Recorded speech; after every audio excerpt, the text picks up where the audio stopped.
No deal for Tony Pollard and the Dallas Cowboys. Why couldn't they come to a long-term contract extension? All that and more this episode of the Locked On Cowboys podcast. You are Locked On Cowboys, your Locked daily Dallas Cowboys podcast. Part of the Locked On Podcast Network, your team every day. Locked on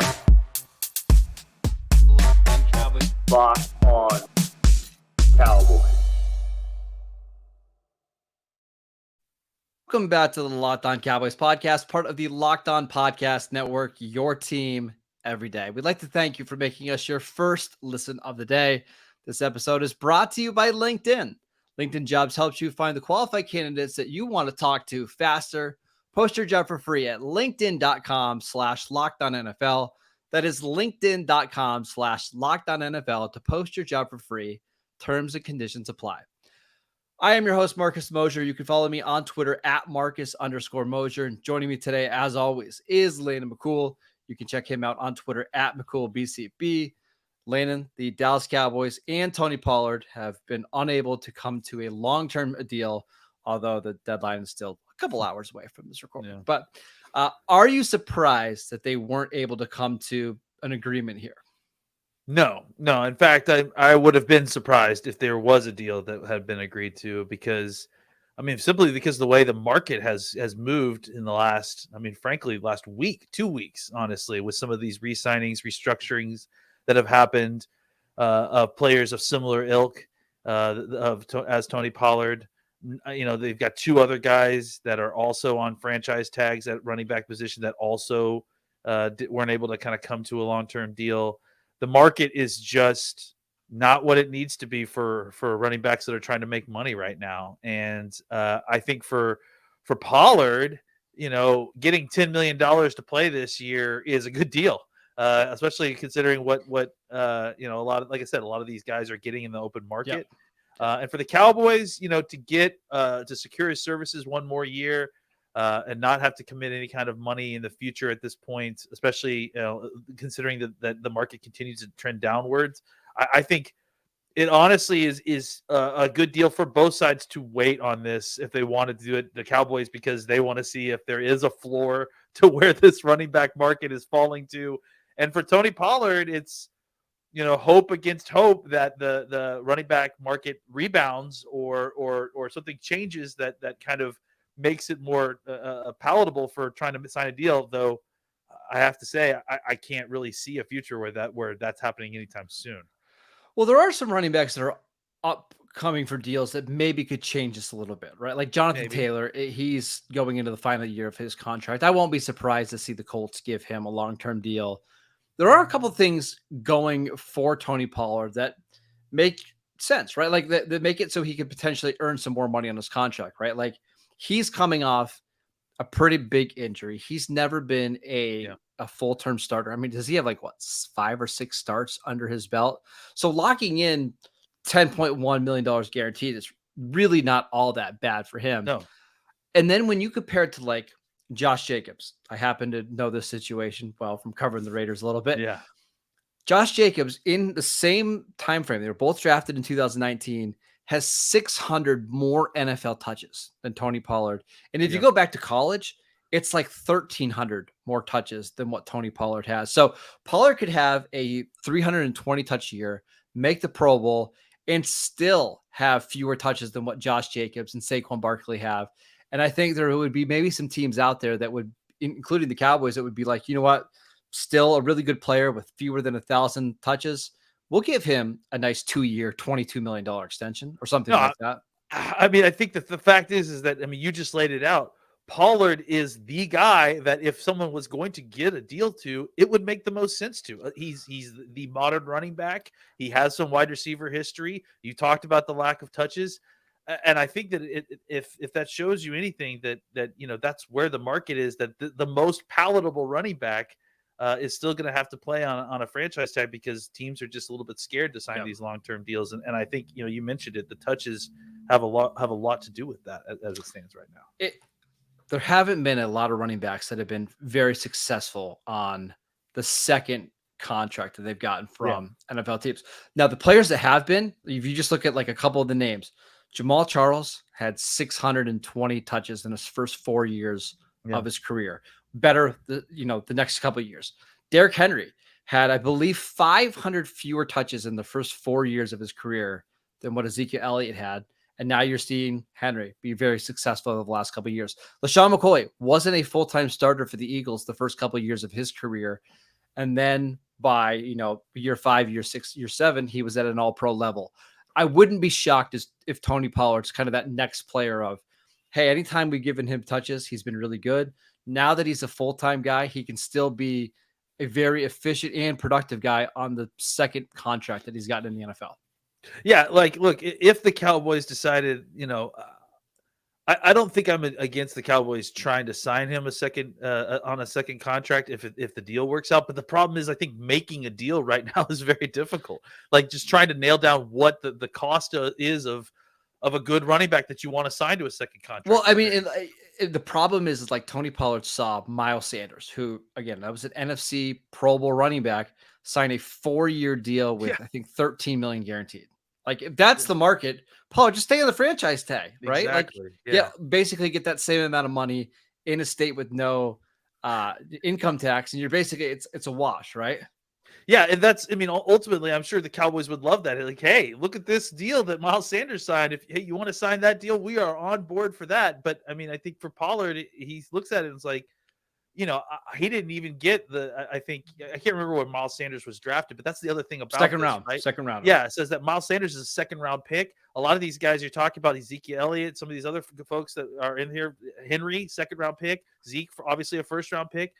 Pollard was a fourth round pick, if I'm not mistaken. So he hasn't earned very much money up until this point. So at this point, I could see why he's taking the 10 million guaranteed, betting on his skill set that maybe there's some opportunity for the market to bounce back. And again, like you said, like you mentioned, of all the kind of running back types to hit the market, his is the most palatable to give a second contract because of the touches, because of the type of running back that he is. So I think really the thing that really threw a monkey wrench in all of this, as much as the running back, market cratering underneath him, was the injury. It's not a terrible injury. It's a high ankle sprain. It's tough to deal with, but there is some unknown on the other side of it. I feel 99% confident that we're going to see Tony Pollard of last year this coming year, but there is, some uncertainty there, and that little bit of uncertainty piled on top of all the other things that were happening was just enough that everyone was just like,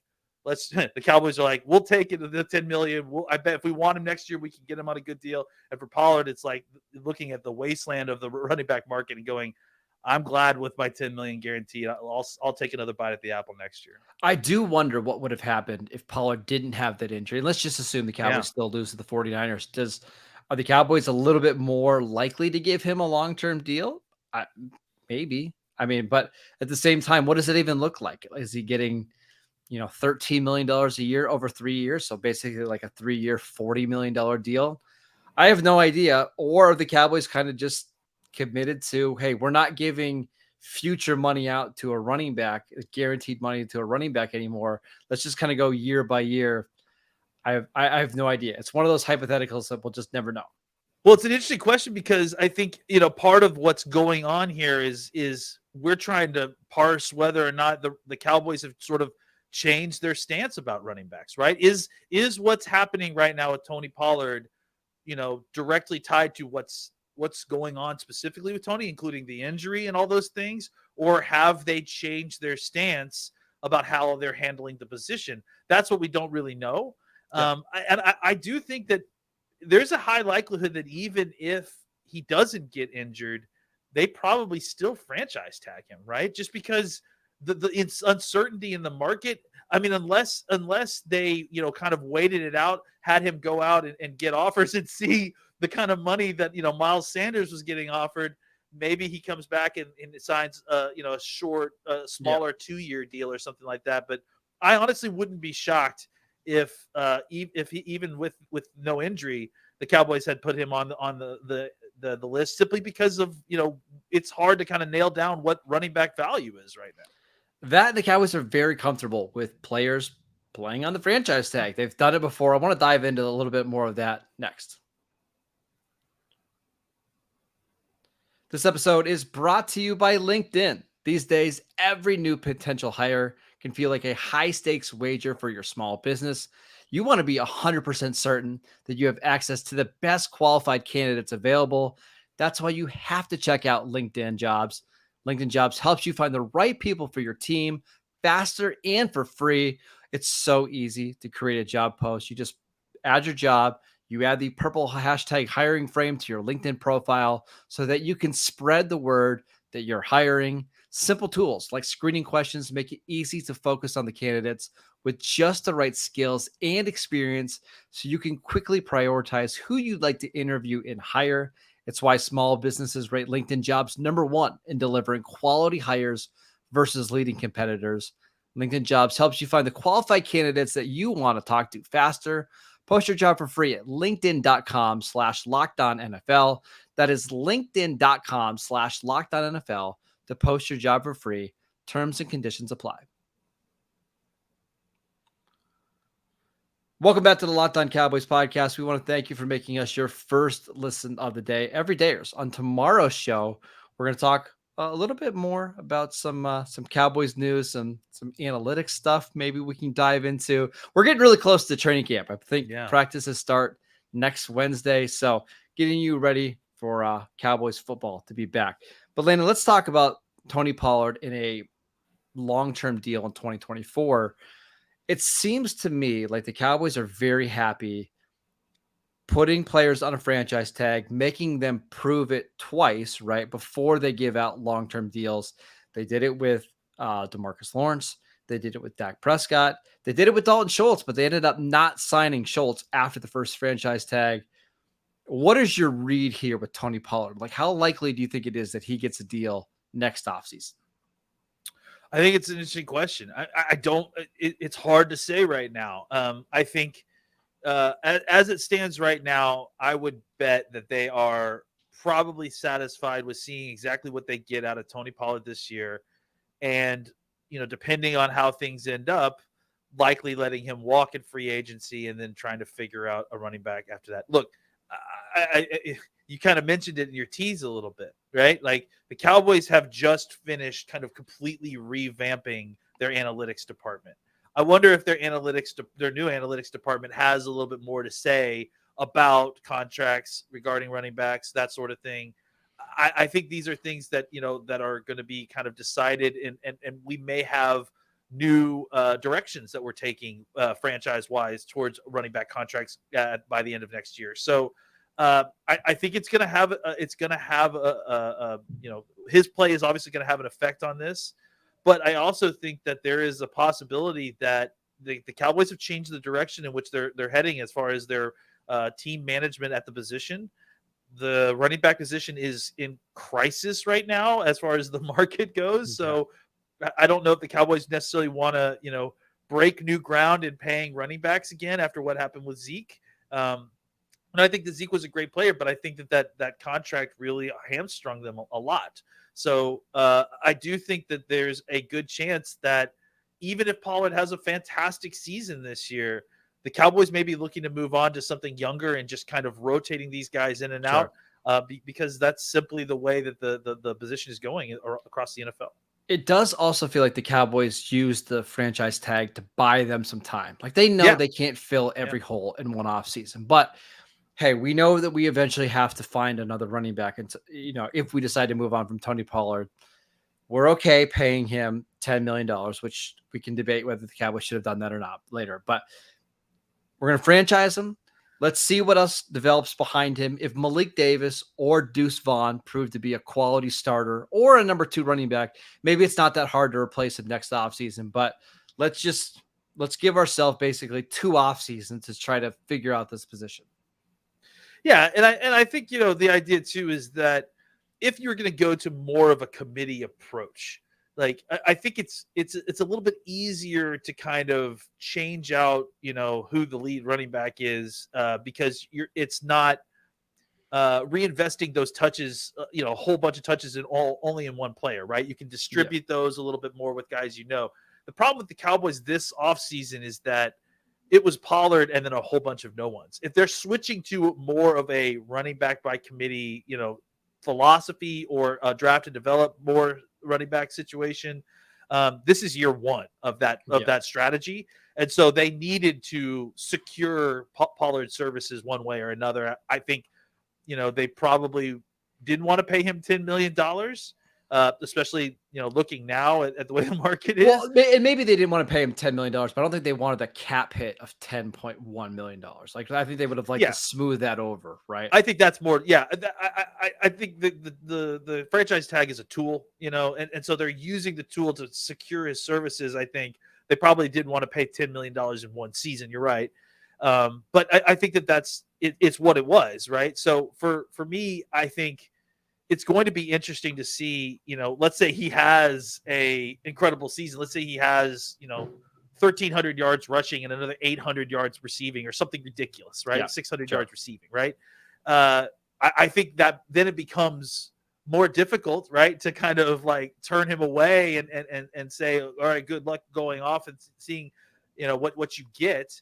But I also think that if the Cowboys are committed to this new kind of strategy, that's what they'll do. They'll let him walk and then hope that they can replace him with, a year better Deuce Vaughn, second round pick, and Malik Davis next year. Sure.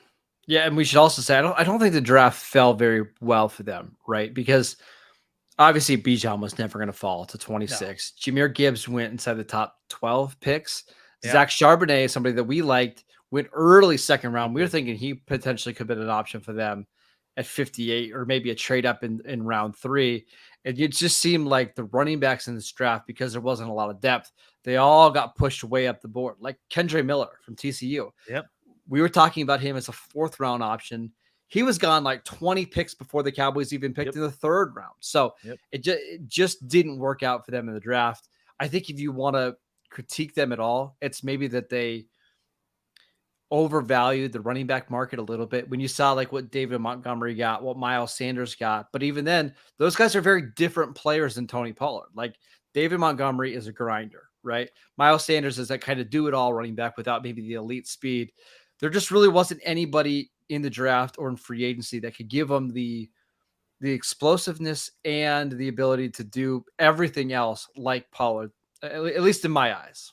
Yeah, I mean, again, Pollard was unique in this class in the sense that he has something that you can't really find a lot, in that he was explosive in a way that you just don't see a lot of running backs are. Yeah. And that he kind of was able to maintain that through, a high touch count. So we'll see. Look, if he comes into this year and he maintains a level of explosiveness on the similar number of carries, the Cowboys may need to figure out a way to kind of re-sign him. Maybe obviously with a kind of reset eyes. The market has been reset a little bit, but look, if they sign him to a 2-year deal for say 24 million, right? 20, and 18 of it's guaranteed or whatever, something like that.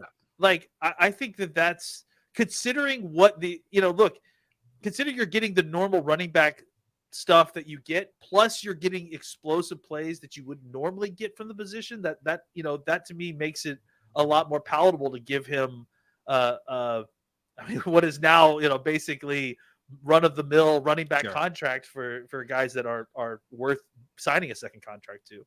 I want to dive into that a little further because I'm fascinated by this current running back market and how much these guys should get paid. Let's dive into that next.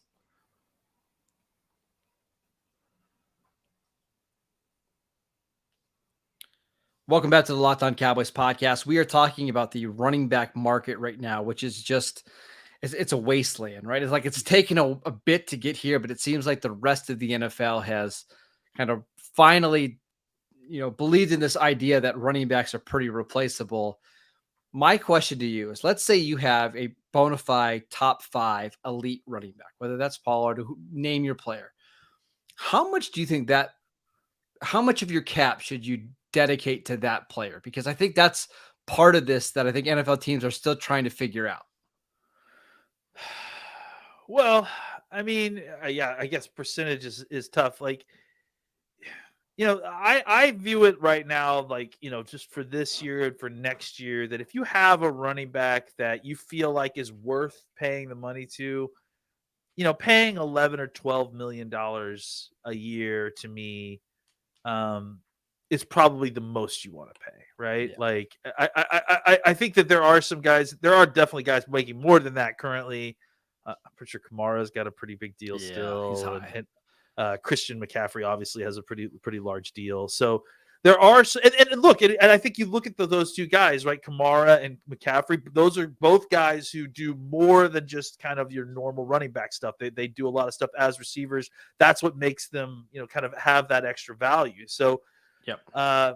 Yeah, I mean, it's tough. I think, like I said 12 million right around there. 12 is probably where I would start capping it, right? So I think the raw money it's a little harder to figure out. I think what you need to look at is like the percentage of the cap, right? Because the cap goes up every year. Yeah. Back in 2013 and 14, Adrian Peterson was getting 11% of the Vikings cap.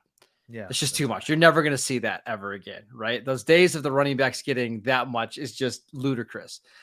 I think a good percentage, again, it has to be somebody that you view like as an elite player, like 4%, like that. This year would be like 9.5 million. If you go up to 5%, it's like 10.5 million.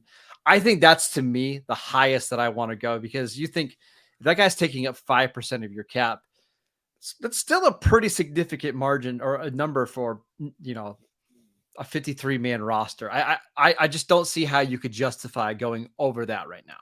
The other way to view it too is like, maybe I would do 8% for the entire room, right? Like depending. Yeah, that's a better idea. Yes. You know what I'm saying? Like, depending on how you wanted to construct your running back room. Like, let's say you don't have a Tony Pollard or a guy that's your top end guy.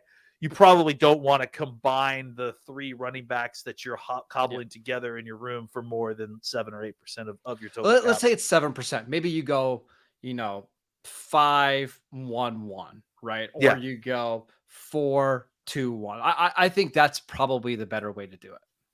Yeah, and I think that it also insulates yourself a little bit more from injury. That you're not investing that money in a position that is, you're having to pay in the training room at all times. So, look. I mean, there's a lot to talk about when it comes to running back payment, and I think that the biggest conversation that the league is going to be having moving forward is, how do we make this position equitable? How do we, because the shelf life for this position is so early in the careers, and running backs is so unique as far as the way they are, the way they get used up, the length of their careers. But why do you think that's changed? Because in the 2000s and even in the early 2010s, the shelf life for these running backs was more than 4 or 5 years, right? Like, we saw these guys playing really well into year 7, year 8. What's happened?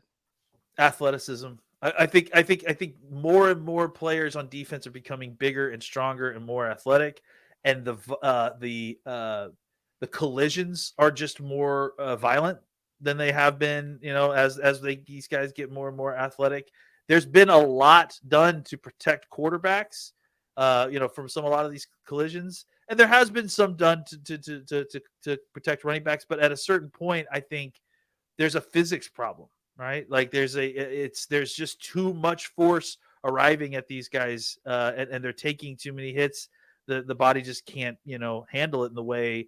I don't think players are not as tough as they are. No, that they were. I think it's the opposite. I think that these guys are physical forces of nature, and 25 years ago, these guys were just starting to train around full year for playing professional football. Now these guys, like, that's all they do 365 days a year. And I think it takes a toll on the human body to take hits like that over and over and over. What's crazy is that defenses have gotten bigger and stronger and faster, right? But it seems like the running back position has really slimmed down, because I think there's this emphasis on speed, right? Yeah. Well, the passing too, like, I think your quickness and your speed matters so much because the game is more wide open, where, in the 2000s, it was a lot of in between the tackle stuff, and it was important to really grind out yardage and that kind of stuff. Now you can tell, like with Dalvin Cook, in 1 year his speed looked like it got zapped, and now he's no longer on the Vikings roster. So I think that's a big part of it. Look at the NFL draft this year. I think there was 2 running backs drafted that were over 217 pounds. Like, that used to be like the prototype. Like, hey, if you're going to be a starting running back in the NFL, you better be over 220 pounds. Now we rarely see those guys anymore. just to pull back a little bit, and I know we don't have a ton of time, but I think the rise of passing camps specifically increased the ability of passers across the board. It made the passing game more palatable, more safe. And then that became, because it has more bang for your buck, more EPA, more teams started throwing the football more, which devalued the position while making it more physically tolling because the players are getting better. So the running back position was getting it from both ends. They were losing value as the position was actually becoming more difficult, physically demanding to play. And lo and behold, 10 years or 15 years of that has left us where we are, where, I think there's a legitimate fear about how you're going to get kids to continue to play the position in the future if they're underpaid and they're the most physically, beaten up position maybe in all of football. They need their own union, or they really do, or something else, like something to incentivize teams to pay these running backs. I don't know what the NFL is going to do about it or what the NFLPA will do, but it has gotten to a point where it just really doesn't make sense to give a running back a long-term deal because there's so many other quality running backs out there that are available at a fraction of the price. We'll see how the Cowboys handle Tony Pollard. We know that he'll play in the franchise tag this year, but beyond that, his status is in question. That is it for today's show. We want to thank you for making Locked On Cowboys your first listen every day. We are free and available on all platforms. We're also back to 5 days a week, so no missing shows on Thursday and Fridays. We'll be back here to get you ready for Cowboys camp. Go check out our show on YouTube again, Locked On Cowboys. Go follow Landon on Twitter at McCoolBCB. I'm at Marcus_Mosher. And we'll see you guys next time.